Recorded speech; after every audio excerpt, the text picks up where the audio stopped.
নাহৰ ফুলাৰ বতৰতে মোৰ পাখি লাহি মনৰ মাজত কোনে আহি আজি গগনা বজায়।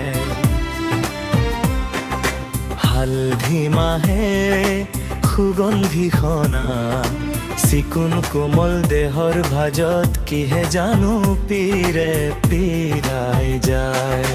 নাহৰ ফুলাৰ বতৰতে মোৰ পাখি লাহি মনৰ মাজত কোনে আহি আজি গগনা বজায়। হালধি মাহে সুগন্ধি সনা চিকুণ কোমল দেহৰ ভাজত কিহে জানো পীৰে পীৰাই যায়। নাহৰ ফুলাৰ